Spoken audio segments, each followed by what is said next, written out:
ಹಿರಿಯ ನಿರ್ಮಾಪಕರಾದ BG ಧನ್ಪಾಲ್ ಅವರು ವಿಧಿವಶರಾಗಿದ್ದಾರೆ. ಅವರಿಗೆ ನಮ್ಮ ತಂಡದ ಪರವಾಗಿ ಭಾವಪೂರ್ಣ ಶ್ರದ್ಧಾಂಜಲಿ.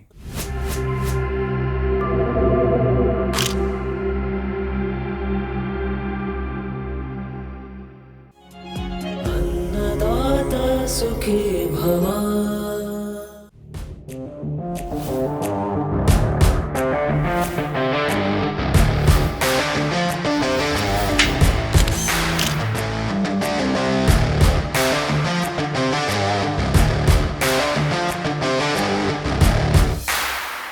ಅನ್ನದಾತ ಸುಖೀಭವ ಕಾರ್ಯಕ್ರಮದ ಸಮಸ್ತ ವೀಕ್ಷಕರಿಗೂ ಈ ವಾರದ ಫ್ಲಿಕ್ ಟಾಕ್ಸ್ ಕಾರ್ಯಕ್ರಮಕ್ಕೆ ಸ್ವಾಗತ ಸುಸ್ವಾಗತ. ಈ ವಾರ ವಿಶೇಷತೆ ಏನು ಅಂತಂದರೆ 25 ಡಿಸೆಂಬರ್ ಅಂದರೆ ಕ್ರಿಸ್ಮಸ್ ಹಬ್ಬ.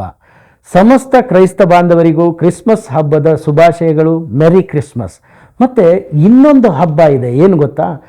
ನಮ್ಮ ಕರ್ನಾಟಕದ ಬಹುನಿರೀಕ್ಷಿತ 2 ಚಿತ್ರಗಳು ಇವತ್ತಿನ ದಿನಾನೇ ತೆರೆ ಕಾಣ್ತಾ ಇದೆ. ಒಂದು ಕರ್ನಾಡ ಚಕ್ರವರ್ತಿ ಶಿವಣ್ಣ ಅವರ ಚಿತ್ರ, ಇನ್ನೊಂದು ಅಭಿನಯ ಚಕ್ರವರ್ತಿ ಕಿಚ್ಚ ಸುದೀಪ ಅವರ ಚಿತ್ರ. ಈ ವಾರ ತೆರೆ ಕಂಡಂತ ಚಿತ್ರ 45. ಇದರಲ್ಲಿ Karunada Chakravarthy hat-trick hero doctor Shivaraj Kumar ಅವರು, ರಿಯಲ್ ಸ್ಟಾರ್ ಉಪೇಂದ್ರ ಅವರು, ಕರಾವಳಿಯ ಪ್ರತಿಭೆ ರಾಜ್ ಬಿ ಶೆಟ್ಟಿ ಅವರು ಮುಖ್ಯ ತಾರಾಗಣದಲ್ಲಿ ಕಾಣಿಸ್ಕೊತಾ ಇದ್ದಾರೆ. ಈ ಚಿತ್ರದ ನಿರ್ದೇಶನದ ಜವಾಬ್ದಾರಿ ಮತ್ತು ಸಂಗೀತ ನಿರ್ದೇಶನ, ಕತೆ ಹಾಗೂ ಚಿತ್ರಕಥೆಯನ್ನು ಅರ್ಜುನ್ ಜನ್ಯ ಅವರು ಮಾಡಿದ್ದಾರೆ. ಈ ಚಿತ್ರದ ನಿರ್ಮಾಣದ ಜವಾಬ್ದಾರಿಯನ್ನ ಉಮಾ ರಮೇಶ್ ರೆಡ್ಡಿ ಅವರು ಹೊತ್ಕೊಂಡಿದ್ದಾರೆ. ಈ ವಾರ ಮಾರ್ಕ್ ಚಿತ್ರ ತೆರೆಕಂಡಿದೆ.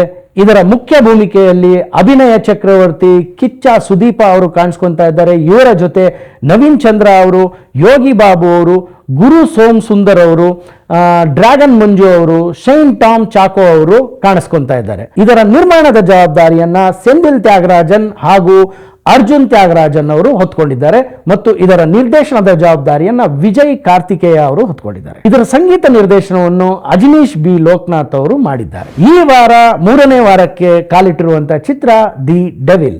KM ಚೈತನ್ಯ ಅವರ ನಿರ್ದೇಶನದ ಬಲರಾಮನ ದಿನಗಳು ಎಂಬ ಚಿತ್ರದ ಹಾಡು ಶುರು ಶುರು ಎಂಬ ಹಾಡು ಟಿ ಸೀರೀಸ್ ಕನ್ನಡ ಯೂಟ್ಯೂಬ್ ಚಾನಲ್ನಲ್ಲಿ ಬಿಡುಗಡೆಯಾಗಿದೆ ಮತ್ತು ಇದು ಆ ದಿನಗಳು ಪಾರ್ಟ್ 2 ಅಲ್ಲ ಅಂತ ಹೇಳಿ KM ಚೈತನ್ಯ ಅವರು ಸ್ಪಷ್ಟಪಡಿಸಿದ್ದಾರೆ.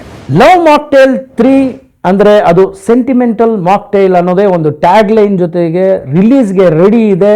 ಸದ್ಯದಲ್ಲೇ ರಿಲೀಸ್ ಡೇಟ್ನ ಅನೌನ್ಸ್ ಮಾಡ್ತಾರೆ. ನಿರ್ದೇಶಕ PC ಶೇಖರ್ ಅವರು ವೆಬ್ ಸೀರೀಸ್ನತ್ತ ತಮ್ಮ ಒಲವನ್ನು ತೋರಿಸಿದ್ದಾರೆ. ಅವರು ಜಸ್ಟ್ ಅಸ್ ಎಂಬ ವೆಬ್ ಸೀರೀಸ್ನ ಡೈರೆಕ್ಟ್ ಮಾಡಿದ್ದಾರೆ. ಇದು 8 ಎಪಿಸೋಡ್ಗಳನ್ನ ಒಳಗೊಂಡಿರುತ್ತೆ. ಅದರಲ್ಲಿ ಫಸ್ಟ್ ಎಪಿಸೋಡ್ ಜನವರಿ 1ನೇ ತಾರೀಕು 2026ಕ್ಕೆ ರಿಲೇ ಆಗುತ್ತೆ ಮತ್ತು ಇದರ ಮುಖ್ಯ ಭೂಮಿಕೆಯಲ್ಲಿ ವಿವೇಕ್ ಹಾಗೂ ಮೇಘಾ ಜಾಧವ್ ಅವರು ನಟಿಸಿದ್ದಾರೆ. ಡಿಂಪಲ್ ಕ್ವೀನ್ ರಚಿತಾ ರಾಮ್ ರವರ 2 ಬಹು ನಿರೀಕ್ಷಿತ ಸಿನಿಮಾಗಳು ಜನವರಿ 2026ಕ್ಕೆ ರಿಲೀಸ್ ಕಾಣ್ತಾ ಇದೆ. ಅವೆರಡು ಚಿತ್ರದ ಹೆಸರು ಲ್ಯಾಂಡ್ ಲಾರ್ಡ್ ಹಾಗೂ ಕಲ್ಟ್ ಅಂತ. ಇದರ ಕೋಇನ್ಸಿಡೆನ್ಸ್ ಏನು ಅಂದರೆ 2 ಚಿತ್ರಕ್ಕೆ ಇಂಗ್ಲಿಷ್ ಟೈಟಲ್ಸೇ ಇದೆ. ರಕ್ಕಿ ಎಂಬ ಚಿತ್ರದ ಫಸ್ಟ್ ಲುಕ್ ರಿಲೀಸ್ ಆಗಿದೆ. ಇದರ ನಿರ್ದೇಶನದ ಜವಾಬ್ದಾರಿ ವೆಂಕಟ್ ಭಾರದ್ವಾಜ್ ಅವರು ಹೊತ್ಕೊಂಡಿದ್ದಾರೆ ಮತ್ತು ನಿರ್ಮಾಣದ ಜವಾಬ್ದಾರಿಯನ್ನು ಸುರೇಶ್ ಸಾಲಿಗ್ರಾಮ್ ಅವರು ಹೊತ್ಕೊಂಡಿದ್ದಾರೆ ಮತ್ತು ಇದರಲ್ಲಿ ಬರೀ 2 ಸಾಂಗ್ ಶೂಟ್ ಪೆಂಡಿಂಗ್ ಇದೆ ಅಂತ ಚಿತ್ರತಂಡ ಹೇಳ್ಕೊಂಡಿದೆ. ವಿಲನ್ ಪಾತ್ರದಲ್ಲೂ ಜನ ನನ್ನನ್ನು ಮೆಚ್ಚಿಕೊಂಡಿದ್ದಾರೆ. ಈ ಪಾತ್ರವನ್ನು ಸೆಲೆಕ್ಟ್ ಮಾಡಿದ್ದು ನಾನೇ ಅದೃಷ್ಟಶಾಲಿ ಅಂತ ರುಕ್ಮಿಣಿ ವಸಂತ್ ಅವರು ಕಾಂತಾರ ಚಾಪ್ಟರ್ 1ನ ಪಾತ್ರದ ಬಗ್ಗೆ ಇತ್ತೀಚೆಗೆ ನಡೆದ ಸಂದರ್ಶನದಲ್ಲಿ ಹೇಳ್ಕೊಂಡಿದ್ದಾರೆ. ಚಿಕ್ಕಣ್ಣ ಅಭಿನಯದ ಜೋಡಿ ಎತ್ತು ಎಂಬ ಚಿತ್ರಕ್ಕೆ ಮಹೇಶ್ ಅವರು ನಿರ್ದೇಶನ ಮಾಡ್ತಾ ಇದ್ರು. ಮುಹೂರ್ತದಲ್ಲೂ ಮಹೇಶ್ ಅವರೇ ನಿರ್ದೇಶನ ಮತ್ತು ಆಕ್ಷನ್ ಕಟ್ನ ಹೇಳಿದ್ರು. ಆದರೆ ಈಗ ತಿಳಿದು ಬಂದ ಸುದ್ದಿ ಏನು ಅಂದ್ರೆ ಈಗ ಆ ಚಿತ್ರವನ್ನು ನಿರ್ದೇಶನ ಮಾಡ್ತಾ ಇರೋರು ಸುಧಾಕರ್ ಅಂತ. ಟಾಕ್ಸಿಕ್ ಚಿತ್ರದ ನದಿಯಾ ಪಾತ್ರದಲ್ಲಿ ಅಭಿನಯಿಸಿರುವ ಕಿಯಾರಾ ಅಡ್ವಾಣಿ ಅವರ ಫಸ್ಟ್ ಲುಕ್ ಪೋಸ್ಟರ್ ಲಾಂಚ್ ಆಗಿದೆ. ಅವರ ಫಸ್ಟ್ ಲುಕ್ ಪೋಸ್ಟರ್ನ ನೋಡಿ ಆ ಚಿತ್ರದ ಮೇಲಿನ ನಿರೀಕ್ಷೆ ಹೆಚ್ಚಾಗಿದೆ ಅಂತ ಹೇಳ್ಬೋದು. ಹಲ್ಕಾ ಡಾನ್ ಎಂಬ ಚಿತ್ರದ ಫಸ್ಟ್ ಶೆಡ್ಯೂಲ್ ಶೂಟಿಂಗ್ ಕಂಪ್ಲೀಟ್ ಆಗಿದೆ. ಇದು ಒಂದು ಫುಲ್ ಕಾಮಿಡಿ ಚಿತ್ರ, ನಗೆ ಹಬ್ಬ ಅಂತಾನೆ ಹೇಳ್ಬೋದು. ಇದರ 2ನೇ ಶೆಡ್ಯೂಲು ಸದ್ಯದಲ್ಲೇ ಶುರು ಆಗುತ್ತೆ. ಚಿತ್ರೀಕರಣ ಭರದಿಂದ ಸಾಗಿದೆ. ಧರ್ಮ ಕೀರ್ತಿರಾಜ್ ಅವರ 25ನೇ ಚಿತ್ರ, ಇದರ ಹೆಸರು ನಯನ ಮನೋಹರ ಅಂತ. ಈ ಟೈಟಲ್ ಲಾಂಚ್ ಆಗಿದೆ. ಇದರ ನಿರ್ದೇಶನದ ಜವಾಬ್ದಾರಿಯನ್ನು ಪುನೀತ್ KGR ಅವರು ಹೊತ್ಕೊಂಡಿದ್ದಾರೆ ಮತ್ತು ನಿರ್ಮಾಣದ ಜವಾಬ್ದಾರಿಯನ್ನು ಅನುಷ್ ಸಿದ್ದಪ್ಪ ಅವರು ಹೊತ್ಕೊಂಡಿದ್ದಾರೆ. ಈ ಬಾರಿ 17ನೇ ಬೆಂಗಳೂರು ಅಂತಾರಾಷ್ಟ್ರೀಯ ಚಲನಚಿತ್ರೋತ್ಸವಕ್ಕೆ ರಾಯಭಾರಿಯಾಗಿ ಪ್ರಕಾಶ್ ರೈ ಅವರನ್ನ ಆಯ್ಕೆ ಮಾಡಲಾಗಿದೆ. ಹೊಸ ಚಿತ್ರತಂಡಗಳು ಯಾರೆಲ್ಲ 2025ನೇ ಸಾಲಿನಲ್ಲಿ ಸರ್ಟಿಫಿಕೇಟ್ ತಗೊಂಡಿದ್ದೀರಾ ಸೆನ್ಸಾರ್ ಬೋರ್ಡಿಂದ, ಅವರಿಗೆ ಒಂದು ವಿಶೇಷ ಸುದ್ದಿ ಏನು ಅಂದರೆ 17ನೇ ಸಂಚಿಕೆ ಬೆಂಗಳೂರು ಅಂತಾರಾಷ್ಟ್ರೀಯ ಚಲನಚಿತ್ರೋತ್ಸವದ ಲಾಸ್ಟ್ ಡೇಟ್ ಬಂದು ಡಿಸೆಂಬರ್ 31, 2025 ಇದೆ. ಸೊ ನಿಮ್ಮ ಚಿತ್ರಗಳನ್ನ ನೀವು ಇನ್ನೂ ಅಂತಾರಾಷ್ಟ್ರೀಯ ಚಲನಚಿತ್ರದಲ್ಲಿ ರಿಜಿಸ್ಟರ್ ಮಾಡಿಲ್ಲ ಅಂದರೆ ದಯವಿಟ್ಟು 31 ಡಿಸೆಂಬರ್ 2025 ಇದನ್ನ ರಿಜಿಸ್ಟ್ರೇಷನ್ ಪ್ರೋಸೆಸ್ನ ಮುಗಿಸಿ ಅಂತ ಈ ಮೂಲಕ ಕೇಳ್ಕೊಳ್ತೀವಿ. ಈ ವಾರ 2 ದೊಡ್ಡ ಸಿನಿಮಾಗಳು 45 ಹಾಗೂ ಮಾರ್ಕ್. ಮತ್ತೆ ವೀಕೆಂಡ್ ತುಂಬಾ ದೊಡ್ಡದಿದೆ.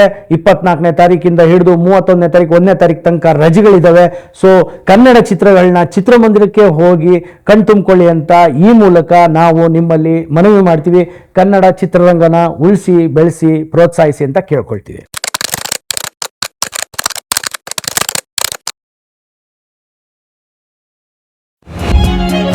अन्नदाता सुखी भव